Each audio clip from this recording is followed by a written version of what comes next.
What would the world look like in the year 2000? Back in the 1980s, we looked forward with such absolute certainty. But sometimes, to truly understand the speed of our modern lives, we have to look back at the places where we used to catch our breath. Before the glow of a smartphone screen, before automated check-ins and digital keycards, there was a towering beacon of green and yellow neon cutting through the dark highway night. It didn't just advertise a room. It promised you that you were safe, that you had finally arrived, and that tomorrow could wait. Why 1970s? Travel hit different. Take a deep breath, hold tightly to your memories, and let's walk gently through yesterday. Number 15. Close your eyes for a moment and think back to the back seat of a station wagon. It's a blistering July afternoon. The windows are rolled down, the air is thick with dust, and you've been on the asphalt for hours. Back then, long road trips were an endurance test of pure heat. But then, breaking the horizon, you saw it. The hotel pool. The moment those car doors flew open and your bags hit the double bedroom, the pool deck became the ultimate paradise. Families from completely different states, total strangers, shared the cool, splashing water and the warm evening breeze under a fading summer sky. It wasn't just a swim, it was pure, unfiltered freedom. And for a kid on the open road, it felt like magic. Number 14. Inside the guest rooms, another amenity played a massive role in shaping those magical childhood memories: the television set.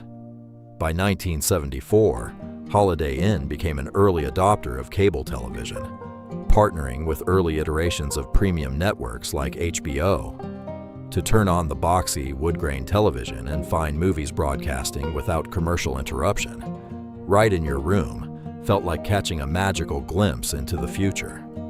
Waking up to cartoons on a Saturday morning in a hotel room that smelled like an adventure was its own unique kind of magic. Long before the days of streaming apps on glowing handheld tablets, tuning that heavy mechanical dial until the picture cleared up was a ritual all on its own. A small piece of cinematic luxury delivered right to your temporary home away from home. Number 13. When we think back to those days, it raises a deeper question. What did we actually lose along the highway? Why do we still look back at mid-century travel with such intense nostalgia? It isn't just about missing old buildings or vintage logos. It's about a feeling, the profound, comforting sense of being somewhere that was genuinely prepared to take care of you after a long, hard day on the road. In an era before instant connectivity and relentless digital noise, pulling off the main route into a well-lit enclave felt like dropping anchor in a safe harbor, where the anxieties of the journey dissolved into the simple hum of an ice machine down the hall. Number 12. That feeling started the moment you arrived, anchored by tangible rituals that modern travel has completely erased. The check-in process wasn't a silent glass screen or a digital app. It was a human exchange. The clerk would hand you a physical key attached to a heavy, chunky oblong plastic fob stamped with your room number. That heavy fob lived in your pocket all evening, a comforting piece of physical property that anchored your temporary home for the night. You felt its reassuring weight every time you reached into your jacket, a solid piece of metal and plastic, reminding you that your room was waiting behind a specific wooden door down an open-air corridor. Number 11. And long before you ever walked into that lobby, you were guided by an unmistakable landmark, the Great Sign. Designed as a towering starburst marquee of vibrant green and yellow, it reached 50 or 60 feet into the air. On a pitch-black stretch of highway, you could spot that glowing beacon from half a mile away. It wasn't just advertising. Mid-century marquees were literal beacons of relief that promised safety in the dark. Their dynamic neon arrows cut through thick fog and blinding rainstorms, pointing weary travelers off the asphalt grid and toward a reliable bed, hot coffee, and a guaranteed place to park the family car. Number 10. Moving inside. Some locations offered wonders that felt decades ahead of their time. The legendary Hollowdome. This massive enclosed atrium environment brought the entire leisure experience under one roof. Featuring a swimming pool, miniature golf courses, ping pong tables, and arcade games, it was engineered to keep guests entertained regardless of harsh weather outside, creating an indoor wonderland especially loved during winter road trips. When a sudden blizzard trapped families in Nebraska or Ohio, stepping into the humid, plant-filled embrace of a Hollowdome felt like stepping into an alternate universe where winter didn't exist at all. Number 9. For the adults, the hotel culture extended into spaces that have nearly vanished today. The cocktail lounge. Dimly lit, plushly carpeted, and accented with dark wood paneling, these lounges acted as the living rooms of the highway. They offered a dedicated, social space to unwind, catch the evening sports broadcast, or share stories with fellow travelers after a grueling day of driving.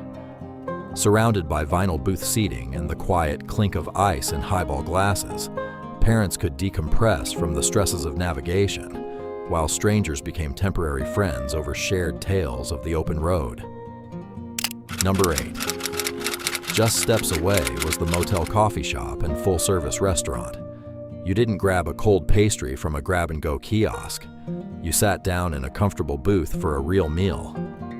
With a kitchen operating from breakfast through late-night dinner, families could rely on hearty American comfort food: pot roast, fried chicken, and warm pie, right downstairs without having to hunt through an unfamiliar town. The menus were reliable. The coffee pots were kept perpetually full by friendly waitstaff, and the warm glow of diner lamps offered a reassuring routine no matter which state line you had just crossed. Number 7. All of this was wrapped in a very specific visual language. The psychology of 1970s interior design meant heavy textured carpeting, harvest gold walls, avocado green upholstery, and deep burnt orange accents. These earth tones and rich color vocabularies weren't accidental. They were intentionally chosen to make massive, commercial spaces feel deeply safe, cozy, and lived in. They absorbed the echoes of running children and muffled the sounds of passing traffic, creating an earthy cocoon that felt miles away from the cold, industrial steel and sterile white minimalism dominating modern architectural spaces today. Number 6. To truly appreciate how these spaces functioned, you have to remember how travelers got there. Navigating meant scanning the roadside with your eyes, unfolding massive paper maps across the dashboard, and watching for familiar landmarks instead of following a blue digital line on a phone screen. Every gas station stop involved unfolding creased paper charts, tracing highlighter lines over state highways, and calculating mileage by hand. Because you had to actively search the landscape rather than blindly follow an automated voice, every destination felt earned, turning the journey itself into an active mental adventure. Number 5. That entire system of reliable comfort was born from frustration. In 1951, hotel pioneer Kemmons Wilson took a family road trip to Washington, D.C., and grew furious at the unpredictable lodging and extra charges for children. When he got back to Memphis, he built the very first Holiday Inn to fix every single one of those problems, sparking a global hospitality empire. He realized that American families deserved better than gouging prices and unsanitary rooms, so he engineered a blueprint based on absolute predictability, ensuring that a parent could pull into any franchise in the country and know precisely what they were getting. Number 3. As the decades rolled on, external forces tested that system. The 1973 oil embargo brought gas shortages, long lines at the pump, and the federally mandated 55 miles per hour speed limit. Inflation ate into family budgets, making a road trip in the mid-1970s require much more planning and anxiety, making the dependability of a trusted hotel stop more critical than ever.